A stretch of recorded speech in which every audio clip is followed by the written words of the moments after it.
Hi guys, this is Karanveer. Welcome back to my YouTube channel Alstak. I hope you guys are doing good. In this video, I am going to talk about prediction for 12th June IELTS exam test. सबसे पहले बात करें listening की, तो listening में part 1 में आपको fill in the blanks आ सकते हैं, जैसे फॉर्म कंप्लीशन। तो घबराने की कोई बात नहीं है, बहुत इजी सेक्शन होगा।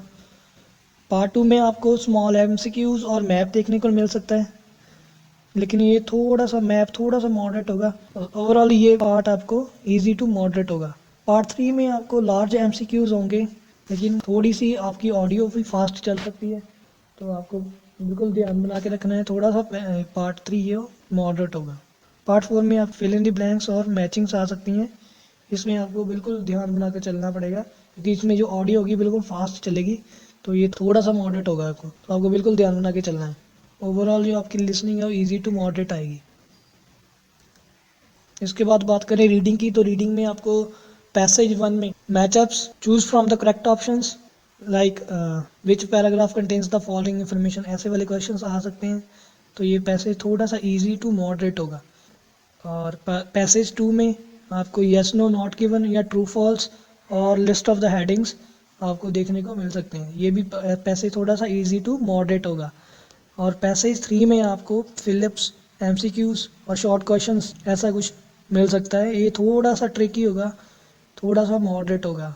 तो आप इसमें क्या स्ट्रेटजी बना के चल सकते हो कि आप पहले पैसेज के नाम रीड करो, जिसमें आपको लगे कि यार ये थोड़ा सा इजी है, तीनों में से एक ही लुक में आपको पता चल जाता है। कुछ पैसेज ऐसे होते हैं हिस्ट्री रिलेटेड होते हैं, तो थोड़े से टफ होंगे, तो कुछ साइंस रिलेटेड होंगे, और कुछ हमारे इन्वायरमेंट रिलेटेड होंगे। तो ऐसे वाले पैसेज थोड़े से ईजी होते हैं, ट्राई करो कि उनको पहले अटैम्प्ट करो। जो इजी वाले क्वेश्चंस होते हैं या इजी वाले पैसेज होते हैं उनको पहले अटैम्प्ट किया करो। ट्राई करो कि जो क्वेश्चन आपको इजी लग रहे हैं पहले वो अटैम्प्ट करो, और जो क्वेश्चन टफ लग रहे हैं उसको स्किप कर दो। उस पर ज़्यादा टाइम स्पेंड नहीं करना, थोड़ा सा स्किम एंड स्कैन की टेक्निक आपको अपनानी पड़ेगी। तो पैसेज 3 में और लास्ट में आप क्या कर सकते हो, बाद में जब आपके पास 3-4 मिनट बाकी लास्ट में रहते हैं, तो आप गैस वर्क लगा सकते हो और क्वेश्चन कोई भी छोड़ के नहीं आना। ये पैसेज आपका थर्ड पैसेज थोड़ा सा मॉडरेट होगा। ओवरऑल आपकी जो रीडिंग होगी वो इजी टू मॉडरेट होगी। Talking about your writing, writing में आपको टास्क 1 वो लाइन, बारग्राफ, मैप और टेबल आ सकते हैं, बहुत इजी वाले होंगे, मैक्सिमम आपने उसकी प्रैक्टिस भी की होगी। और टास्क 2 में आप इस बार क्वेश्चंस आपको politics related, health related, education, science, society related आपको क्वेश्चंस आ सकते हैं, बहुत मॉडरेट क्वेश्चंस होंगे। तो इसमें आपको बोथ व्यू टाइप देखने को मिल सकती हैं या एग्री डिसएग्री टाइप। स्ट्रैटेजी वही है कि आपको 2 या 3 बार स्टेटमेंट को पढ़ना है ध्यान से, उसमें अंडरलाइन करना है कि वो क्वेश्चन में जो एग्जामिनर है क्या पूछना क्या चाहता है, और उसके बाद आपने डिसाइड करना है कि इसमें कितने वीपी बनेंगे, किस वीपी में क्या लिखना है। तो सबसे पहले आपको 5-6 मिनट की प्लानिंग बनानी है कि प्लानिंग में इसमें आपने क्या करना है कि आपने ये फाइंड आउट करना है कि आपने पॉइंट्स कौन से लिखने हैं, उसके 1 या 2 वर्ड्स आपने क्वेश्चन बुकलेट पे आप लिख सकते हो। उसके बाद जब आपके पास प्लानिंग होगी तो आप आराम से 20-25 मिनट्स में आप पैसेज कंप्लीट कर सकते हो। तो अगर ऐसे स्ट्रेटजी बना के चलोगे तो आपका इजी हो जाएगा। और लास्ट में आपको 3-4 मिनट आपके अपने पास बचने चाहिए, ताकि आप प्रूफ रीड कर सको, क्योंकि खुद जब प्रूफ रीड करते हो तो मैक्सिमम हमें 2-3 मिस्टेक्स मिल जाती हैं, वही एक आध बैंड बढ़ाने के लिए काफ़ी होती हैं।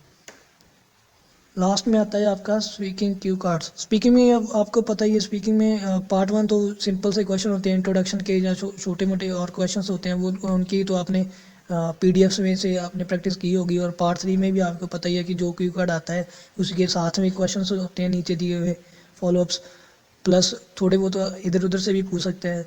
तो मेन इसमें टारगेट है वो हमारा क्या होना चाहिए, स्पीकिंग क्यू कार्ड्स में जो फ्रेश अभी ट्रेंडिंग में चल रहे हैं क्यू कार्ड्स, जैसे describe a large company you are interested in. Second, describe your favorite weather. Third, describe a famous person you are interested in. Fourth, describe a childhood toy you like the most. And fifth, describe a part of city or a town you like to spend time in. सो ये जो 4-5 cue cards हैं, इन पे आपको extra focus देना पड़ेगा। ये नहीं है कि बाकियों को इग्नोर करना है, बाकी भी करने हैं, लेकिन इन पे आपको थोड़ा सा ध्यान देना है। और अगर आपको इनमें से डिफ़िकल्टी आ रही है कोई, कि आप अपने पास यूनिक क्यू कार्ड आइडिया नहीं है, तो मैं ये क्यू कार्ड, मैं इनके लिंक मैंने ये डिस्क्रिप्शन बॉक्स में डाल दूँगा, आप वहाँ से जाके उसकी वीडियोस चेक कर सकते हो, आपको नया और यूनिक आइडिया मिलेगा। सो ओवरऑल आपकी स्पीकिंग ईजी है इस बार. So this is all about IELTS prediction. Thanks for watching. Here are other 2 videos. You can watch them as well. And if you haven't yet subscribed my channel, please subscribe it and hit the bell icon for my upcoming videos and share these all videos among your friends.